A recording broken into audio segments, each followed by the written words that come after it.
तो ये आपने हाइट कंसीडर किया, या तो सी की मदद से उसकी वैल्यू निकाल लो या तो बी की मदद से उसकी वैल्यू निकाल लो, आपके ऊपर दोनों चाहिए। जैसे मैंने सी की मदद से निकाली, ये एडी की वैल्यू है। अब इस ट्राइंगल का एरिया क्या रहेगा बोला? एरिया ऑफ ट्राइंगल का फॉर्मूला क्या होता है पहले तो ये बताओ। एरिया ऑफ ट्राइंगल क्या होता है? Half into base into height, half into base into height. Base क्या इधर देख, BC, और हाइट क्या है बेटा? AD। तो this will become half BC। What is the value of BC? B से लेके C तक कितना है? A। और AD कितना है? B sin C। ये दो इधर डिवाइड करें, इधर आएगा तो मल्टीप्लाई करेगा तो क्या बन जाएगा देख, 2 into area of triangle ABC। कितनी आ रही है इसकी वैल्यू? AB sin C। तो ये आया 2 into area of triangle AB into sin C। इसको बोलते हैं equation number 1। Similarly we can find out, ध्यान से देखना हाँ बेटा, similarly we can find out 2 into area of triangle ABC, 2 into area of triangle ABC।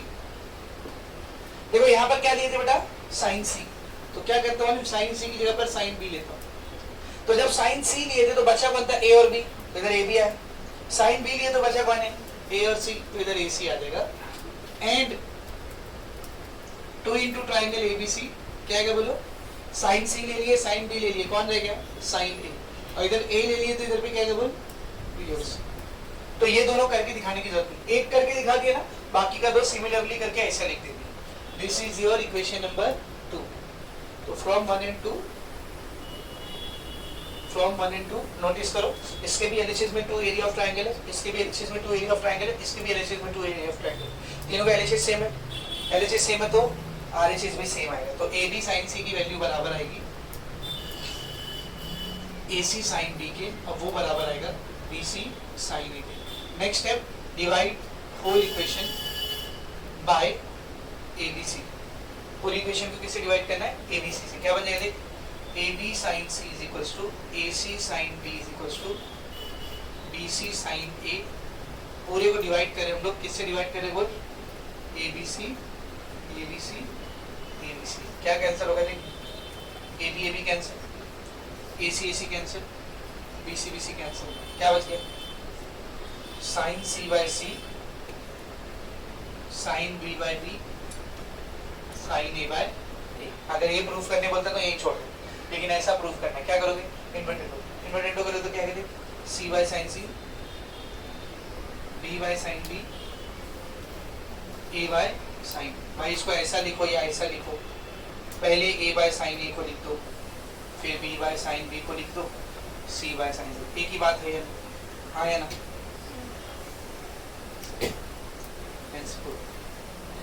Easy, इतना easy देखो, समझा? अब इसी चीज को आपको एक अलग तरीके से प्रूफ करने बोल सकता है। आपको ये बोल सकता है कि ये प्रूफ करो कि A by sin A, B by sin B, C by sin C इसकी वैल्यू इक्वल रहेगी, किसको इक्वल रहेगी? 2R। Where R is what? यहाँ पर R क्या है बेटा? सर्कम रेडियस है। अब सर ये सर्कम रेडियस क्या होता है? तो सर्कम रेडियस के लिए पहले तो आपको ये पता होना चाहिए कि सर्कम सर्कल क्या होता है। सर्कम सर्कल 9th स्टैंडर्ड में आपने पढ़ा है, A B C। Circum circle किसको बोलते हैं? एक ऐसा सर्कल जो ट्रायंगल के तीनों वर्टाइसिस को टच करता हुआ बने, उसको क्या बोलते हैं बेटा? Circum circle. एक होता है इन सर्कल, एक होता है सर्कम सर्कल। एक होता है इन सर्कल और एक होता है सर्कम सर्कल। इन सर्कल ट्रायंगल की तीनों साइड को टच करता है, अंदर बनता है, और सर्कम सर्कल ट्रायंगल की तीनों वर्टाइसिस को टच करता है, बाहर बनता है। 9th स्टैंडर्ड में आपने इसको कंस्ट्रक्ट करना सीखा है ज्योमेट्री बॉक्स की मदद से। Construct circum circle, construct in circle, ये आपने 9th में सीखा है, ठीक है? पढ़ा रहा हूँ अभी, मेरे को मालूम है, पढ़ा दो करके मेरे को पक्का शोर है, आपको याद नहीं वो छोड़ो। खैर, सर्कम सर्कल बोलते हैं किसको, समझा? तीनों वर्टाइसेस को टच करता हुआ एक सर्कल बनेगा, उसको हम लोग क्या बोलेंगे बेटा? Circum circle. This is circum circle. अभी सर्कल दिख रहा नहीं है, अभी भी नहीं दिख रहा, लेकिन मान लो ये सर्कम सर्कल। अब सर्कल है तो उसका कहीं ना कहीं रेडियस भी होगा, सॉरी सेंटर भी होगा। तो let's say this is the centre, ये सेंटर है। अब मैं क्या कर रहा हूँ, पॉइंट ए से एक डायमीटर कंसीडर करो। ए से लेकर ओ तक जब आप ज्वाइन करोगे तो ये रेडियस है, किसका रेडियस है? सर्कम सर्कल का रेडियस है, इसको सर्कम रेडियस बोलते हैं। इसको क्या बोलते हैं? वो सर्कम। सर्कम सर्कल, किसी भी ट्रायंगल के सर्कम सर्कल के रेडियस को हम लोग क्या बोलते हैं? Circum radius. किसी भी सर्कल के किसी भी ट्रायंगल के सर्कम सर्कल के रेडियस को हम लोग क्या बोलते हैं बेटा? Circum radius. मैं क्या कर रहा हूँ, रेडियस की जगह यहाँ पर एक अक्खा पूरा ऐसा डायमीटर इमेजिन करो। इमेजिन कर लिया डायमीटर, ठीक है ना? डायमीटर इमेजिन कर दिया मैंने सर्कल को, ठीक है। तो इसने सर्कल को जिस पॉइंट पर कट किया है, दिस इज पॉइंट पी। ठीक है बेटा, पॉइंट पी। बोल वालेकुम अस्सलाम, बोल। AP will be 2R। यहाँ पे देखो मैं क्या लिख रहा हूँ, draw diameter from A two point P। तो A से पॉइंट P तक डायमीटर बनाया, तो AP का वैल्यू क्या रहेगा बेटा? बोल 2R। AP का वैल्यू क्या रहेगा? बोल 2R। So this AP is 2R। A से लेकर P तक क्या बेटा? यहाँ तक समझा सबको अच्छे से? Now see what I am doing. एक डायमीटर, ये हमने वेक्टर में प्रूव भी किया ना, वेक्टर चैप्टर में हमने प्रूव भी किया। किसी भी सर्कल का डायमीटर सर्कल के किसी भी पॉइंट पर जो एंगल सबटेंड करता है, कितने डिग्री का होता है? वो 90 डिग्री। याद है, ये हमने वेक्टर चैप्टर में प्रूव किया यूजिंग वेक्टर। किसी भी सर्कल का डायमीटर किसी भी पॉइंट पर सर्कल पे जो एंगल सबटेंड करता है, कितने डिग्री का सबटेंड करता है? 90 डिग्री। कितने डिग्री का सबटेंड करता है? 90 डिग्री। ये डायमीटर है AP। AP क्या होता है? डायमीटर है। तो A से लेकर C तक एक लाइन गई है, P से लेकर C तक भी एक लाइन इमेजिन कर लो, P से लेकर C तक भी एक लाइन इमेजिन कर लो। तो can you see this angle, ये C पे जो एंगल बन रहा है, it has been subtended by a diameter. तो डायमीटर जो एंगल सबटेंड करता है कितने डिग्री का होता है? 90 डिग्री। तो ये कितने डिग्री का रहेगा? 90 degree. You don't need to write it down, that's much obvious, common sense की बात, बेसिक ज्योमेट्री है, लिटरली 9th स्टैंडर्ड की ज्योमेट्री, ठीक है। तो डायमीटर सर्कल पे जो एंगल सबटेंड करता है, कितने डिग्री का सबटेंड करता है? बोल 90 डिग्री। तो दिस विल बी 90 डिग्री। एक बात और, कैन यू सी यहाँ पर एक आर्क बना है बेटा। कौन सा आर्क? AC। देख रहे हो, एक आर्क बना है। ये आर्क सर्कल पे दो एंगल को इंस्क्राइब कर रहा है। कोई भी आर्क सर्कल पे एंगल इंस्क्राइब करता है, मालूम है आपको? लाइक समझो ये एक आर्क है, एक आर्क है, ये सर्कल पे ऐसा एक एंगल इंस्क्राइब करेगा, ये वाला एंगल। This is known as angle inscribe by the arc. और इसका आपने वैल्यू निकालना भी सीखा है लोअर स्टैंडर्ड में। अगर इस आर्क का वैल्यू 60 डिग्री है, ये 30 डिग्री है, अगर ये 80 डिग्री है, तो ये 40 डिग्री है, ऐसा। मतलब आर्क का जो भी वैल्यू रहता है डिग्री या रेडियन में, उसका हाफ रहता है किसका वैल्यू? एंगल। तो अच्छा देख, इस आर्क ने ये एंगल को इंस्क्राइब किया, तो इसकी वैल्यू 40। यही आर्क एक एंगल इधर भी तो बना सकते हैं ना, ये कितना रहेगा? 40 से उसी आर्क से इंस्क्राइब हो। यही आर्क इधर भी एक एंगल बना सकता है, ये भी कितना रहेगा? 40। यानी सेम आर्क दो नहीं 20 एंगल भी बनाने दो, 20 एंगल भी इंस्क्राइब करने दो, सबकी वैल्यू क्या रहेगी? Same. Now notice one thing, ये जो AC आर्क है, इसने दो एंगल इंस्क्राइब किया है। कौन सा? पहला वाला B पे और दूसरा वाला P पे। दोनों का वैल्यू क्या रहेगा? सेम। दोनों का वैल्यू क्या रहेगा? बोल सेम। तो हम लोग क्या लिखेंगे? Since angle ABC and angle APC are inscribed by same arc। दोनों किससे इंस्क्राइब हो रहे? बोल सेम आर्क से इंस्क्राइब हो रहे, तो दोनों की वैल्यू क्या रहेगी बेटा? सेम। तो ABC will be same as APC, या इसको शॉर्ट में मैं ऐसा लिख सकता हूँ, angle B will be equal to angle B और एंगल P क्या रहेगा बेटा? इक्वल रहेगा। ये B एंगल और ये P एंगल, दोनों क्या रहेगा? बोल इक्वल रहेगा। नाउ अगर दोनों एंगल सेम है, तो दोनों का साइन भी क्या रहेगा? बोल same. Sine B will be equal to sine P। भाई दो एंगल सेम है, तो θ1 और θ2 दोनों सेम है, तो साइन ऑफ θ1 और साइन ऑफ θ2 भी क्या है? सेम है। तो साइन B की वैल्यू बराबर आएगी किसको? Sine P। इधर ध्यान से देखना, ये साइन B को ऐसे लेंगे, साइन P की वैल्यू निकालते हैं, साइन P की वैल्यू निकालते हैं ये वाले ट्रायंगल में। ये जो ट्रायंगल दिख रहा है, ठीक है, ये जो ट्रायंगल दिख रहा है आपको, ये वाला ट्रायंगल, इस वाले ट्रायंगल में साइन P की वैल्यू निकालते हैं। What is the formula of sine? Opposite by hypotenuse. P के अपोजिट में कौन है?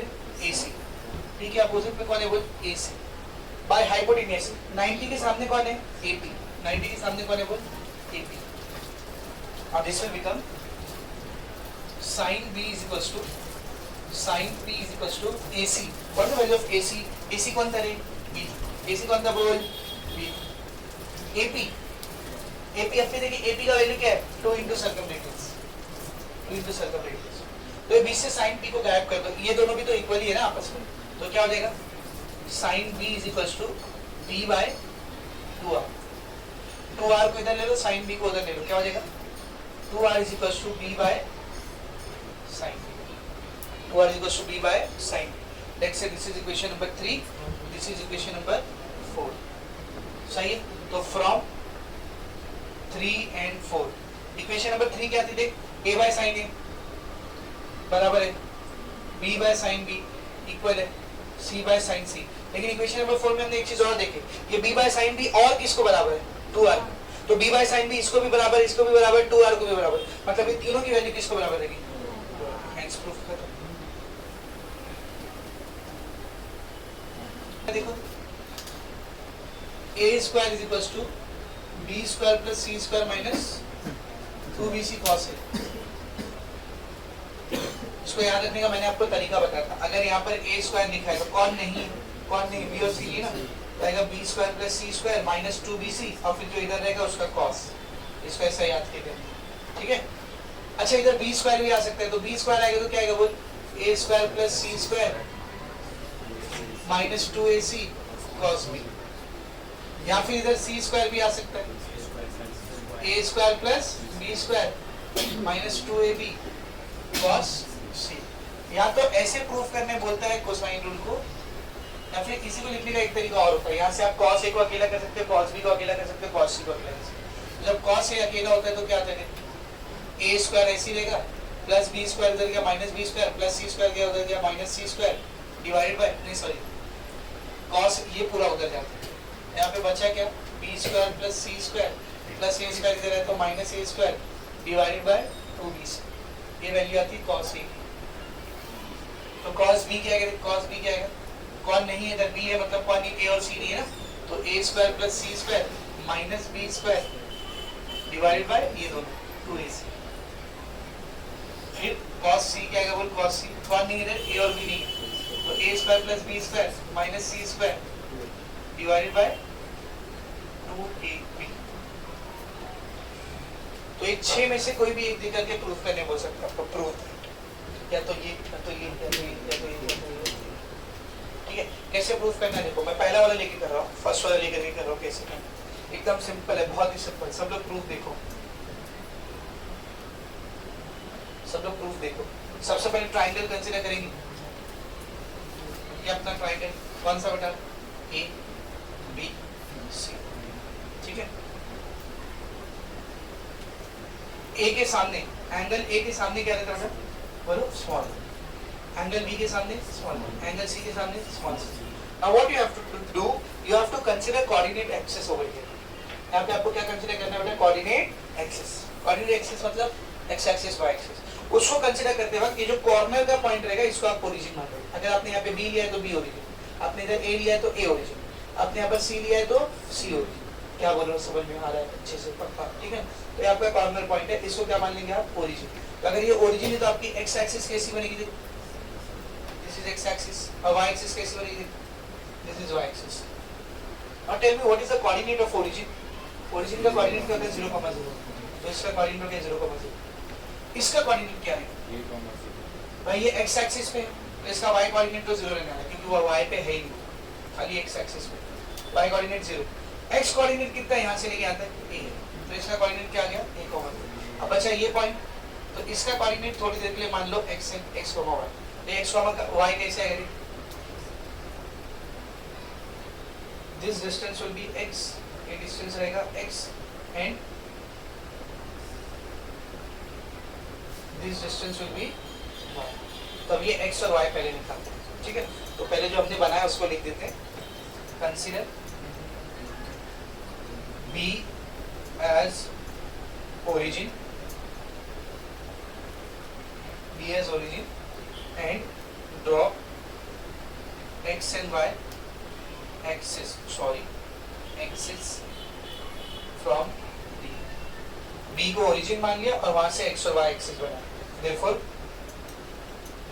Coordinates of A sorry B के कोऑर्डिनेट क्या बेटा 0,0 सी a,0 एंड a x,1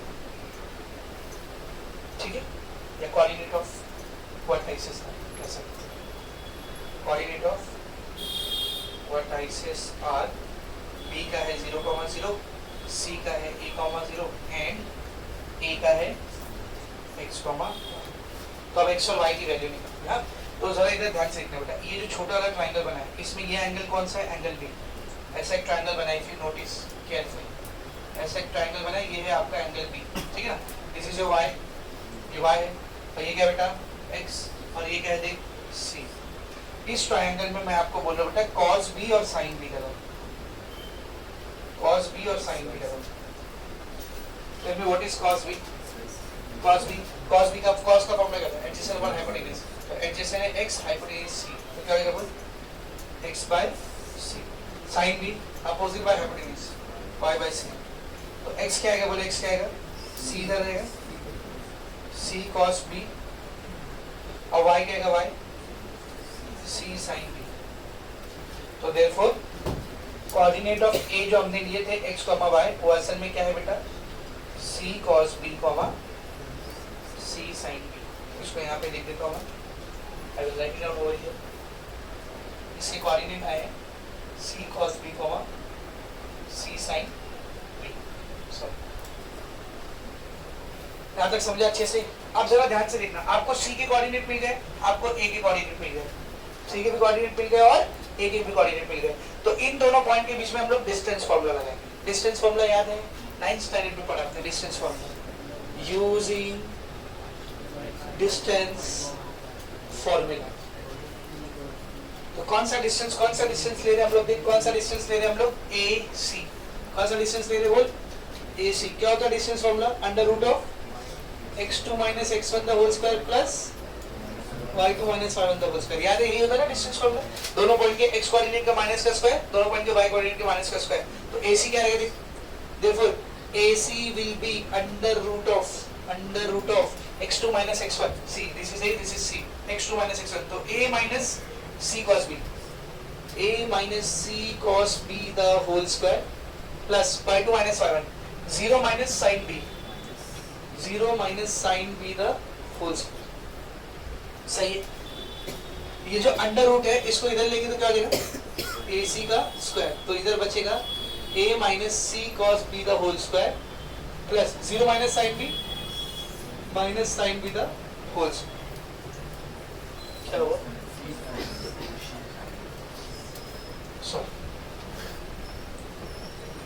ठीक है। अभी आगे देखो क्या आएगा, आगे देखो क्या आएगा, AC, what was AC? AC क्या था, B, देख रहे हो, AC क्या था B, तो AC यहाँ पर क्या आएगा बेटा B स्क्वायर, AC यहाँ पर क्या आएगा बोल B स्क्वायर। आगे देख क्या बनेगा, इधर पे A minus B whole square का फॉर्मूला क्या होता है, A square minus 2AB plus B square, तो A square minus 2 into A into C into cos B plus B square, तो B स्क्वायर मतलब ये पूरे का स्क्वायर क्या आएगा, C square cos square B, फिर प्लस माइनस का square plus c sin b का square, c square sin square b, correct है। तो ये b स्क्वायर ऐसे रहेगा, a स्क्वायर को ऐसे रहने दो, माइनस 2ac cos b को भी ऐसे रहने दो, प्लस इन दोनों में से c स्क्वायर कॉमन, क्या बच गया बोल, sin square b plus cos square b, correct है। और sin square b plus cos square b 1, तो a square minus 2ac cos b plus c square into 1, ये c स्क्वायर इंटू 1 क्या रहेगा बोल, c square. Therefore b square की value आ रही है a स्क्वायर, ये प्लस c स्क्वायर को पहले लिख दो, माइनस 2ac cos b, क्या तीनों में से एक आ गया, आ गया ना, कौन सा आ गया, b स्क्वायर। तो अगर आपको ये करने बोलता प्रूफ तो आप ऐसा करते हैं, अगर आपको ये करने बोलता तो ये वाले डिस्टेंस की जगह पर ये वाला डिस्टेंस है, ये करने बोलता तो मैं क्या बोल रहा हूँ, यही कर तू, यही कर, बोला कुछ भी रहने तुम लोग ये करो। आगे क्या लिखने का, सिमिलरली पहला कर दिए ना, एक आपने कर दिया, आगे क्या आप लिख देंगे, सिमिलरली ये प्रूव हो जाएगा, a square is equals to b square plus c square minus 2bc cos a and C square is equal to A square plus B square minus 2ab cos c। जैसे ये prove है वैसे ये दो prove हो जाएगा, similarly करके लिख देने का, खत्म। समझा? सर ये वाला पार्ट आया तो एकदम सिंपल। अगर ये वाला पार्ट आया तो कैसा करेंगे, देखो इसी को कंसीडर कर रहा हूं मैं। Since B square is equal to A square plus C square minus 2ac cos b। बेटा ये माइनस 2ac cos b, ये माइनस में इधर आएगा तो प्लस 2ac cos b, उधर बचा कौन, a square plus C square, ये प्लस b स्क्वायर उधर गया तो माइनस b स्क्वायर, ये 2ac इधर मल्टीप्लाई करना, वहां जाएगा तो डिवाइड करेगा, तो cos b की वैल्यू क्या आ गई, a square plus C square minus b square divided by 2ac। आ गया, आ गया। क्या लिखेंगे, सिमिलरली,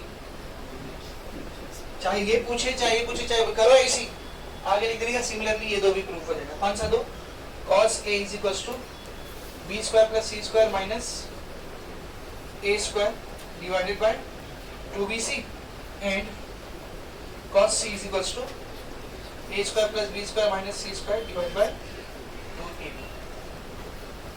हेंस प्रूफ। तो यहाँ पर आपका कोसाइन रूल खत्म हो जाएगा। क्या है, देखो प्रोजेक्शन रूल का formula, you have to prove in the triangle, either you will have to prove a is equals to c cos b plus b cos c, or you will have to prove b is equals to a cos c plus c cos a, or you will have to prove c is equals to a cos b plus b cos a। तो ये तीन में से एक चीज आपको proof करने के लिए आ सकती है, हम लोग एक ही करेंगे, उसके बाद लिख देंगे सिंपल। सब में कैसे करना है प्रोजेक्शन रूल को, देखो प्रूफ वही, सबसे पहले we will draw the triangle A B C, B के सामने बी, सी के सामने सी, ए के सामने A. Now will draw the perpendicular from A से परपेंडिकुलर बनाते हैं और इस पॉइंट पर नाम रख देते हैं डी, जैसा साइन रूल में बनाए सेम, ठीक है। Now to while doing projection rule solve करते वक्त आपको तीन में से किसी एक एंगल को कंसीडर करना पड़ेगा, या तो A या तो C या तो B। तो let's say I am considering angle B, मैं किसको कंसीडर कर रहा हूं बेटा, एंगल B को कंसीडर कर रहा हूं। अब इस एंगल B की क्या क्या पॉसिबिलिटी है, एंगल B कैसा कैसा हो सकता है, इधर इट विल बी एक्यूट और इट विल बी ऑब्ट्यूज और इट विल बी 90 डिग्री। तीनों कंडीशन मान करके आपको लाइन ला करके दिखानी पड़ेगी, प्रूफ करके दिखाना पड़ेगा। समझ में आ रहा है? Considering all the three conditions, तो पहली कंडीशन लेते हैं, case 1, angle B is acute, angle B acute है, एंगल B क्या बेटा, acute, हद्दा सा बोलते हैं ना, ठीक है, angle B is acute angle, this is acute angle,